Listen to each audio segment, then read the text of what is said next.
Mas antes dessa criação já tem diversos universos, segundo essa fofoca, que funcionam maravilhosamente bem.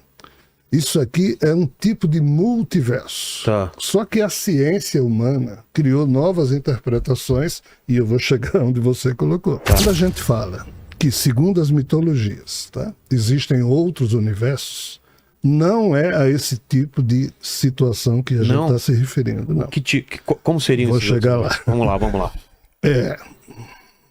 No Rig Veda, que é um dos principais, talvez o livro mais antigo da humanidade, escrito por Vyasa e mais um dos seus discípulos, tem uma hora em que Brahma recebe uma visita de Shiva e Shiva diz: Brahma, você não tem vergonha? Mas só para colocar, Shiva e Brahma, quem são esses personagens? Seriam 3 deuses da Trimurti hindu, assim descritos na mitologia ariana, que mais tarde os Dravidianos, que eram os habitantes naturais da Índia, transformaram em mitologia hinduísta.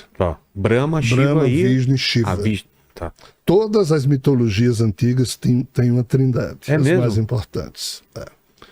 A católica criou uma Santíssima Trindade só para exatamente. Então o número 3 é uma coisa bem poderosa. Isso, mas voltando para o tema. Então, quando isso foi gerado, o quê? Essa criação problemática, vários seres mergulharam do paraíso aqui, e Brahma, Vishnu e Shiva seriam exemplos disso. Um caiu, os outros 2 mergulharam para ajudar. Cair seria tornar-se humano? Não. Só cair. Não existia uma humanidade. Não existe esse. Essa história tem 13,8 bilhões de anos. A humanidade só surgiu há 50 mil anos. Muito antes de qualquer coisa acontecer. Tá? Então, assim, essas figuras respondem pela história de um universo problemático. Mas antes dessa criação já tem diversos universos, segundo essa fofoca, que funcionam maravilhosamente bem. Isso aqui é um tipo de multiverso. Só que a ciência humana criou novas interpretações e eu vou chegar onde você colocou. Nós temos a teoria das cordas, supercordas, teoria M, blá blá blá. E a matemática dessas teorias... Você chega a 12... 11 dimensões. 11, 12 dimensões, né? E a interpretação dessa matemática é que está pirando os cientistas. Porque você faz uma conta, uma equação, tem lá um número, mas você vai interpretar o resultado e cada um interpreta do seu jeito. Há cientistas que dizem que há uma bifurcação que acontece a cada novo instante, e a cada novo instante aqui surge um novo universo e a gente entra com eus, ou cópias dos nossos eus, aqui dentro. Mas assim, esse tipo de interpretação, que tem livros a respeito disso, particularmente as fofocas que os amigos espirituais fazem comigo, dizem que isso aqui é meio furado, porque é de uma inutilidade total a existência de bilhões de Rogérios Vilelas. Não precisa. Aí o que é que outras teorias dizem? Não, são 11 as dimensões. Aí começa a haver uma diminuição aí. Mas eu nem vou por aí. O que é que nos meus estudos eu tenho percebido, conforme a orientação dos amigos espirituais? Que de fato não é essa questão de que exista... desdobramentos de universo, a moda como os cientistas têm interpretado, é que existem os problemas de loop mental que nós criamos, e aqui eu teria que falar de cópias eferentes, de cópias aferentes, de contexto. Vamos embora, eu quero saber tudo. Aferente e exaferente. Então qual é o problema? Na hora em que o cérebro da gente se acende, voltando ao primeiro assunto, né? É porque alguma ideia saiu aqui dessa cabeça. Seja isso vindo do impulso que o espírito que está ligado a esse corpo está mandando lá, o tal espírito que nos anima, ou seja, o espírito que está encarnado, como Rogério Vilela, o que seja. Seja a voz dos deuses, seja alguém que está lá numa supernave tentando, colocou um chip aqui e está mandando uma ordem. Na hora em que a gente sente qualquer coisa, dentro de cada célula do nosso corpo, e nós são 100 trilhões de células, ocorre a produção de uma molécula chamada RNA mensageiro. Olhe bem, isso acontece o tempo inteiro. Esse RNA mensageiro tem como função pegar a última ideia que Rogério teve, encapsular, encriptografar sob a forma do código de DNA. Tá. E na hora em que... Peraí, tá acompanhando, né, Lene? Tá, o negócio tá ficando complicado aqui, cara. Tô até anotando aqui. Vamos lá. Até agora eu tô acompanhando. Na hora que você tem uma ideia ou uma sensação qualquer... Um lampejo. Na sua célula ocorre um processo de criação de novas moléculas para registrar esse lampejo no seu código de DNA para fazer parte do seu eu. Certo. Ok? Então, assim, se eu digo assim, quinta-feira eu vou ligar para Rogério Vilela às 14 horas da tarde.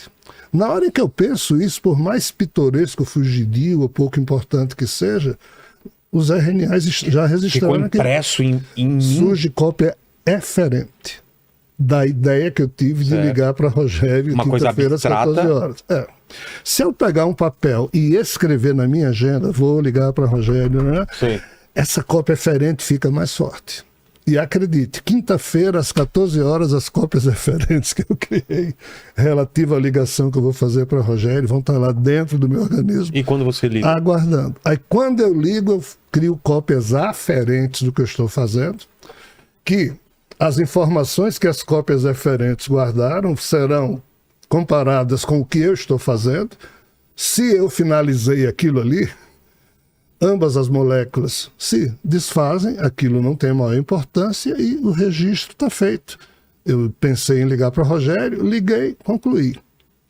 Se eu tenho raiva de você e fico pé da vida com você, eu crio cópia referente. Mas não fique. Aí, enquanto eu ficar com essas cópias referentes relativas a você e não resolver, aí surge um loop mental, uma bolha.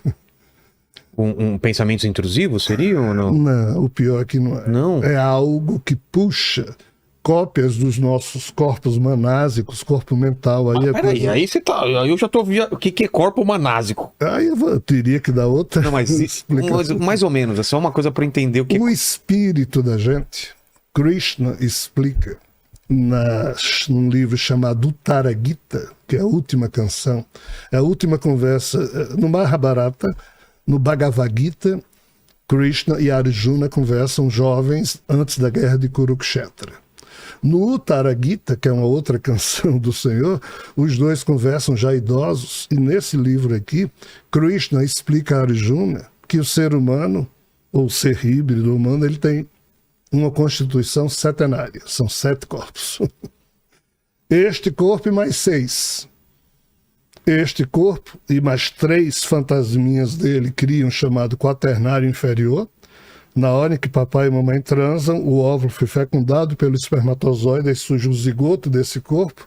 Nessa hora surgem os 3 fantasminhas do quaternário inferior, onde os arquivos, as tais cópias mentais que eu acabei de falar, do corpo duplo etéreo, do corpo emocional e do corpo mental inferior do ser humano são criados. Isso é o quaternário inferior. Aí você diz, isso é o espírito da gente? Não, o espírito é algo que Krishna chama de tríade imortal, composta pelos corpos átmico, manásico e búdico, que nessa hora em que o zigoto surge, é imantado ao quaternário inferior. Tá. Aí fica criada uma constituição setenária do ser. Então, esses loops mentais, na hora que eu tenho raiva de você, no meu corpo emocional inferior, eu produzo um acúmulo de arquivos de cópias referentes tão grandes da raiva que eu crio um loop mental onde a raiva é o tema. Aí lá vai a cópia de mim mesmo ficar pendente de resolver os problemas das cópias referentes. E eu ainda levo a sua mensagem, a cópia sua lá para dentro, e ficamos eu e você num outro nível de consciência, e você, enquanto Rogério aqui, nem sabe disso, e eu, como Rogério, fiz isso inconsciente. Eu não sei, mas eu sou prefeito disso? Não, tá. Eu é que sofro, porque fui eu que criei. Entendi. Mas se você ficar com raiva de mim, aí... Claro. Aí vamos os dois lá para dentro. É aquilo que o pessoal fala, né, de que você tá tomando veneno esperando que outra pessoa morra, né?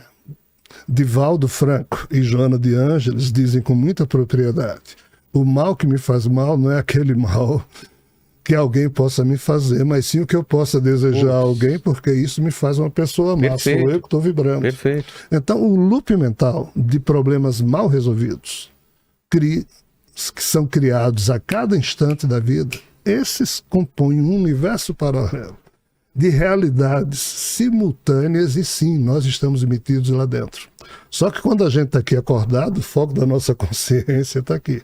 Mas na hora em que esse corpo dorme, aí parte dos sonhos que nós temos correspondem ao fato de que o espírito que lhe anima leva esse seu eu aí, que está dormindo, mas ele leva as sensações e a consciência de Rogério Vilela para dentro dos loops mentais que você, porventura, tenha criado.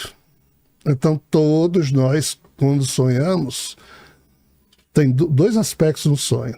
O sonho ele é produzido por você e você é o protagonista dele. Certo. Você se sente existindo. Eu não lembro disso. Todo sonho, a gente está nele? Parte não, né? dos sonhos, é isso que eu estou dizendo. Tá. Uma parte dos sonhos, ou 99% dos sonhos, a gente está nele. Eu acho que sim. Não tenha dúvida.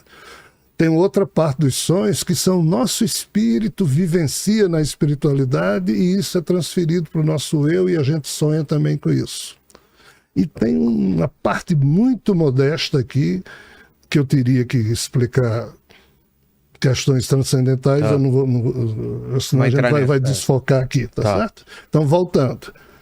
O mundo paralelo de loops mentais que existe faz com que realidades paralelas simultâneas à nossa vida existam e ficam pendentes de resolução. E por isso que a física quântica diz que o passado não morreu, permanece existindo, o presente existe e o futuro também já existe. Que futuro? Ou futuros? Futuro. Futuro. Futuro com... O futuro já estaria existindo porque ele depende dessas pendências do passado que só podem ser resolvidas lá na frente. Então... Essa parte não sei se eu entendi. É complicado. O futuro, ele já existe porque depende de pendência do passado? Como assim? Vamos falar de futuro, vamos dar um exemplo. Eu tô pensando em ter um filho esse ano, por exemplo, o ano que vem. Esse futuro já está decidido se eu vou ter esse filho ou não, porque eu tô na dúvida. Mas depende do que esse futuro? Então eu não tenho essa decisão? Como que funciona isso? Tem, sim. Tenho? Tem. E essas pendências no passado, o que são, então? Se agregam à sua decisão. Mas assim, primeiro é importante a gente fazer aqui uma vírgula, tá? Desde que a gente começou esse programa, nós estamos falando sobre assuntos muito profundos. Claro, claro. Em que o carimbo do que é verdadeiro ou não é, do que é correto ou não é, do que está certo ou não, eu não tenho autoridade moral para fazer esses carimbos. Então, tudo que eu estou falando aqui... São estudos e experiências. Exatamente, de reflexão, claro. Certo? É importante falar que os nossos irmãos e irmãs que nos veem, nos assistem, tenham a prudência de não tomar nada disso aqui como sendo verdade, certeza, porque cada um é que tem que ver por si mesmo o que é verdade e o que não é. Perfeito. Então, assim, vamos lá.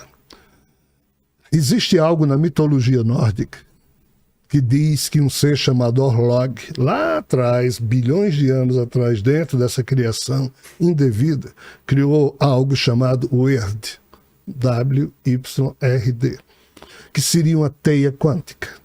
Essa teia quântica apenas tem um conjunto de protocolos para organizar as informações produzidas dentro de uma matrix, e essa organização de protocolos tem como base só um pressuposto. O que sai de um ser volta para ele. Isso não é uma questão de justiça, nem uma questão de pedagogia. É uma mera questão de organização de informações. O que sai de um ser volta para ele. Com o tempo, Orlog criou 3 Nornes, ou Nornas, para administrar esse jogo aqui da Wyrd. Eu estou contando a mitologia nórdica para poder responder a sua pergunta. As 3 Nornes que surgiram, Wyrd, Vivendri e Skuld, seriam espécies de computadores quânticos para processar o que já aconteceu. Então essa Wyrd seria um Norne, uma Norne criada para que na sua mente tudo que aconteceu com aqueles códigos fique registrado. A Vivendri, ou Vivendri, é o que acontece no momento. Então, frente ao que acontece no momento e ao que está registrado, como o que sai de um ser volta para ele, A todo instante, isso aqui está sendo equacionado para que uma resultante volte para o ser que gerou aquele vetor, aquele fator. Então, Skuld, que seria a Norne do futuro, não é uma Norne que, entre aspas, vai decidir nada. Ela apenas vai colecionando as pendências desse retorno, que ainda não aconteceram, porque não foram finalizadas certas ações iniciais. Então, se Rogério, tem raiva de Rogério Vilela no exemplo, enquanto isso não se resolver, vai ter um futuro cobrando que isso seja resolvido. Se for resolvido, não tem futuro.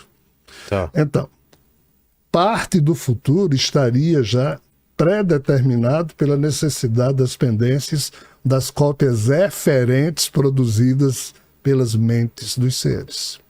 Aí é preciso que esses seres cumpram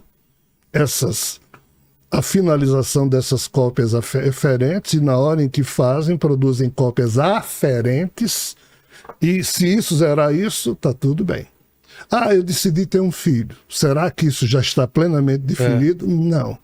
Há certas coisas do futuro que não estão definidas. Mas pode ser, sim, que você já tenha nascido no Prarabdha Karma, com a perspectiva de que o seu espírito tem encomendas, e a sensação de querer ter filho seja o seu espírito jogando aí no seu cérebro se acende e Rogério tem vontade de ter filho, pensa que é ele que está tendo. Ou seja, é profundo o assunto.